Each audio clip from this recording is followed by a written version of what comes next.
मंगल पांडे से शुरू हुई उस आहुति को याद करते हैं जब उन्होंने फिरंगियों के खिलाफ एकजुटता से आवाज को बुलंद किया। बाल गंगाधर तिलक ने भी एक आहुति दी। उन्होंने कहा कि स्वराज्य हमारा जन्म सिद्ध अधिकार है, स्वराज्य हमारा जन्म सिद्ध अधिकार है, हम इसे लेकर रहेंगे। फिर बिस्मिल की आहुति को याद करते हैं।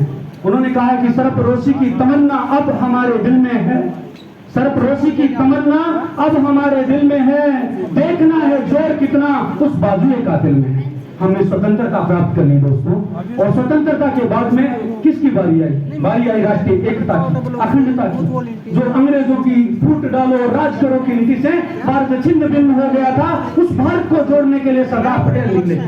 तो मैं उनका पहले गुणगान करूंगा कि हे लोह पुरुष, हे लोह पुरुष, हे दिव्य पुरुष, ये भारत के मतवाले, हम संतान वीर भूमि के तेरे ही गुण गाले। हम शपथ लेते हैं हे लोह पुरुष, हम शपथ लेते हैं हे लोह पुरुष, कसम तिरंगे की खाकर तेरे सपने पूर्ण करेंगे प्राणाहुति देकर। भेदभाव की ज्वाला को हम सहज ही पिघला देंगे, दुश्मन से हम नहीं डरेंगे, एकता सूर्य दिखला देंगे। दरअसल हमारा देश एक तभी हो सकता है जब हमारी देश की राष्ट्रीय एकता के समक्ष जो चुनौतियां हैं उनसे निपटा जाए, उनसे लड़ा जाए। सबसे पहले मैं हमारे देश में विद्यमान नक्सलवाद की बात करूंगा दोस्तों। नक्सलवाद जो कभी हमारे सिस्टम के समक्ष खड़ा हो जाता है, वो हमारे पूरे के पूरे डेमोक्रेटिक सिस्टम के समक्ष एक बड़ी चुनौती है, हमें उससे निपटना होगा। दूसरी समस्या की बात करूं तो सीमा पार आतंकवाद हमारे एक लहू का टुकड़ा, मैं भारत का सपना चाहता हूं दोस्तों। मैं उस भारत का सपना चाहता हूं जो सुदूर दक्षिण भारत से लेकर के लाहौर तक का भारत होगा, जिसमें बांग्लादेश भी होगा तो पाकिस्तान भी होगा। उस भारत का सपना चाहता हूं। वो लहू का टुकड़ा आज हमें आंखें तरेड़ता है। वो कभी बंदूक भेजता है तो कभी बारूद भेजता है, कभी पुलवामा अटैक करता है, लेकिन हम उसका जवाब सर्जिकल स्ट्राइक से देते हैं। तो आज भारत बदल चुका है।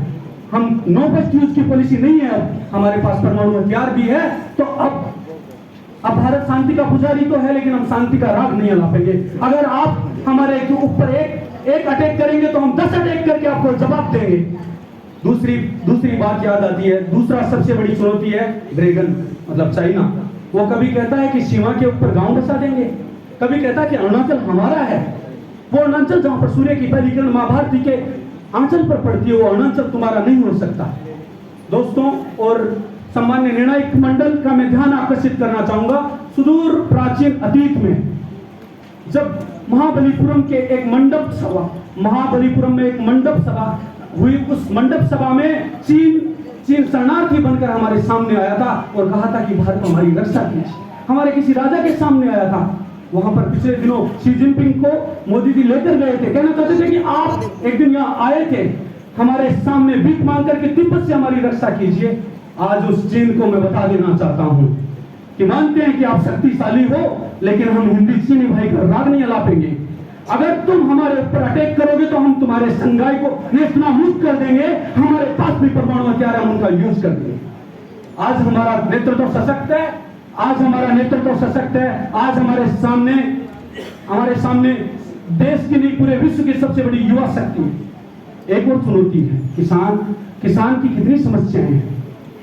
अभी अगर जगदीशपुरा के एक किसान की जमीन पर बाजरे की फसल बर्बाद हो जाती है तो भारत की एकता तब मजबूत होगी जब शहर के एक ऑफिस का बाबू प्रधानमंत्री फसल बीमा योजना का एक चेक लेकर तैयार रहे, तब मजबूत होगी मेरे देश की एकता तब मजबूत होगी जब ये बहनें घर से बाहर निकलते हुए नहीं कतराएगी। मेरे देश की एकता तब मजबूत होगी जब इस देश का युवा ब्रेन नहीं करेगा सर, अमेरिका नहीं जाएगा, वो यही रह करके अपने देश की सेवा करेगा।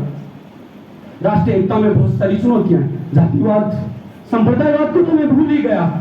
जिस जहर को अंग्रेजों ने बोया था, उस जहर को याद करते हुए मेरी रूह कांप जाती है।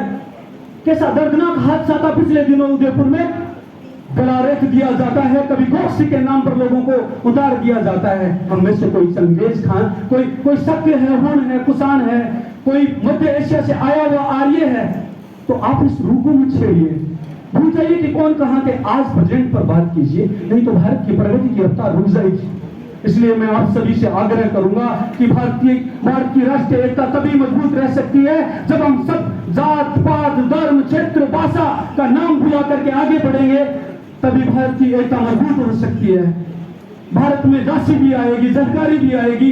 भारत में एक ऐसा भारत जो गांधी के सपनों का भारत होगा, सरदार पटेल की एकता होगी, भगत सिंह का भारत होगा, तभी भारत की राष्ट्रीय एकता मजबूत रह सकती है।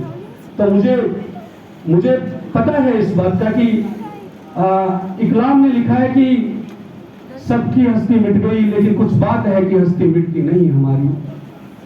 भारत हड़प्पन सिविलाइजेशन से लेकर के हमारी यात्रा चली जा रही है और आगे भी अनवरत जारी रहेगी।